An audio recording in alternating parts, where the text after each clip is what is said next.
Hotel and restaurant association of northern India आतिथ्य एवं पर्यटन क्षेत्र को नया स्वरूप देने के लिए आयोजित होने वाले तीसरे सम्मेलन की मेजबानी के लिए पूरी तरह तैयार है। सम्मेलन का विषय Udayan Bharatam rising India shaping a new era in hospitality and tourism है, जिसमें आतिथ्य और पर्यटन क्षेत्रों से 500 से अधिक प्रतिनिधियों ने की एक महत्वपूर्ण भागीदारी होगी।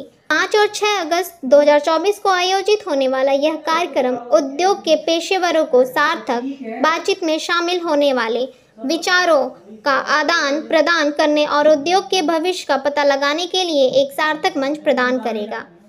इस सम्मेलन का उद्घाटन माननीय पर्यटन और संस्कृति मंत्री गजेंद्र सिंह शेखावत करेंगे और साथ ही भारत के आर्थिक विकास में आतिथ्य उद्योग की महत्वपूर्ण भूमिका पर प्रकाश डालेंगे। For Radisson Hotel Group.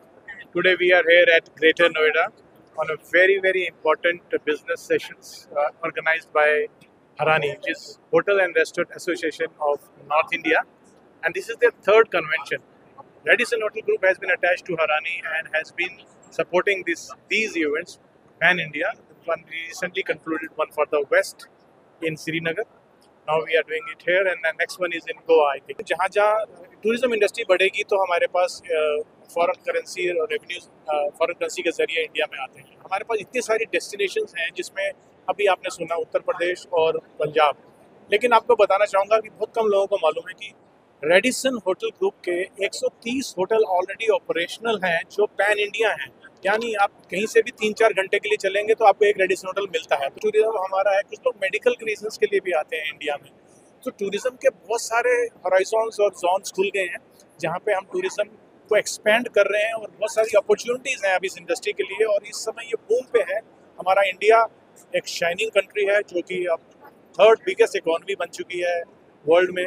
ये और बड़ी होगी क्योंकि टूरिज्म इंडस्ट्री इसका एक बहुत बड़ा हिस्सा है और टूरिज्म इंडस्ट्री में बहुत सारी जॉब अपॉर्चुनिटीज़ मिलती हैं, करियर ग्रोथ मिलता है और सबसे बड़ी बात यह है हम भारत को शोकेस कर सकते हैं।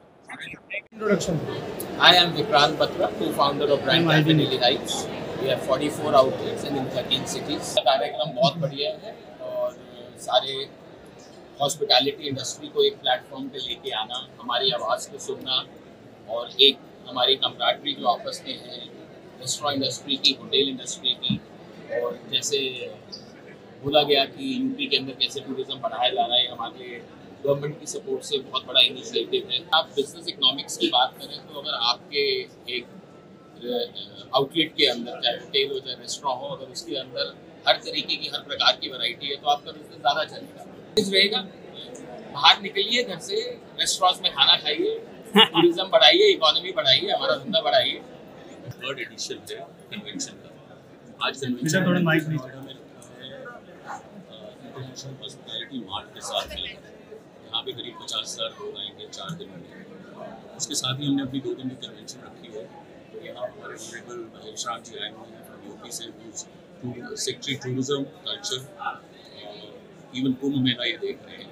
तो यूपी टूरिज्म की जो पॉलिसी बनी है वो एसोसिएशन ने मिलकर यूपी के साथ बनाई है। यूपी जो है हम लोग इस साल मोस्ट लाइकली हम नंबर 1 पे in terms of domestic tourism footfall. हम लोग ऑलमोस्ट नंबर 1 पे इनसे साथ में नंबर 1 पे। सर इस इवेंट को हमारा ख्याल है कि हमारे करीब 1.5 लाख मेंबर्स जो हैं डायरेक्टली इनडायरेक्टली हमसे जुड़े हुए हैं एसोसिएशन से, चाहे वो होटल व्यवसायी हो या रेस्टोरेंट से, उन तक एक मैसेज पहुँचेगा कि आप यूपी में कैसे इन्वेस्ट कर सकते हैं, पॉलिसीज़ से आपको क्या एडवांटेज होने वाला है, आपकी जो पॉलिसीज़ हैं, आपके टूल जो आज अनाउंस हुई है वो सारे मेंबर्स तक पहुँचाई जाएंगी। इसी में ऑलरेडी ग्रांट्स हैं जो एसोसिएशन ने मिलकर जब ये पॉलिसी बनी थी यूपी टूरिज्म के साथ, तो ग्रांट्स रखी हुई है। सर वो सभी ग्रांट्स जो थी अभी अपने प्रेजेंटेशन में बताई हैं। ठीक, उसके अलावा इंफ्रास्ट्रक्चर डेवलपमेंट हो रहा है, एक्सप्रेसवेज बन गए काफ़ी सारे और बहुत सारे अभी बन रहे हैं, एयरपोर्ट्स बहुत सारे बन रहे हैं। आवाज जी थोड़ा माइक नीचे, इंटरनेशनल एयरपोर्ट नीचे बस। आप ये देखेंगे कि किस तरीके से हम इंटरनेशनल टूरिस्ट को ज़्यादा से ज़्यादा उत्तर प्रदेश में लेकर आए, ताकि जितने डेस्टिनेशंस हैं हर तरीके के डेस्टिनेशन हैं, यहाँ स्पिरिचुअल रिलीजियस डेस्टिनेशंस हैं, या इको टूरिज्म के डेस्टिनेशंस हैं, यहाँ पर एकदम मूवमेंट से रिलेटेड डेस्टिनेशंस हैं, यहाँ पर बुद्धिस्ट डेस्टिनेशन है, 6 मेजर डेस्टिनेशन हैं और बुद्धिस्ट कंट्रीज बहुत सारी है जहाँ पे लगभग 60 करोड़ की आबादी बुद्धिज्म को फॉलो करती है।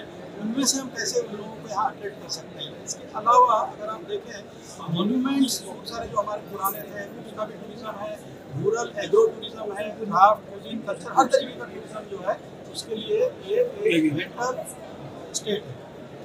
तो अगर आते हैं तो वहाँ से हम उनको फैम टूर कराते हैं, फैमिलाइजेशन टूर, जिससे जैसे मान लो पत्रकार लोग आएंगे तो हम उन लोगों को भी फैमिलाइजेशन टूर में अयोध्या ले जाएंगे, श्रावस्ती ले जाएंगे, गोरखपुर ले जाएंगे, पूरा उधर घुमाते हैं। इसके अलावा अगर दुधवा ले जाना होता है, इको टूरिज्म की साइट है उधर ले जाते हैं, नैमिषारण्य है, भुट्टूर है, बहुत सारी जगह हैं जो वहाँ से लिंक होती है। दूसरा लखनऊ में टूरिज्म का जो डायरेक्टरेट है वहाँ पर हम उनको किस तरीके से हमारी पॉलिसी के जरिए हम हॉस्पिटलिटी सेक्टर में या जो आतिथ्य सत्कार यूनिट्स होती हैं उनको ज़्यादा से ज़्यादा उत्तर प्रदेश में हम स्थापित करने के लिए क्या क्या इंसेंटिव्स दे रहे हैं, क्या क्या सुविधाएं दे रहे हैं, इसका पूरा का पूरा फैसिलिटेशन का काम भी वहाँ पर हम करते हैं। इन्वेस्ट यूपी का एक अलग जो डिपार्टमेंट क्रिएट हुआ है उसके जरिए उन लोगों को सारा कुछ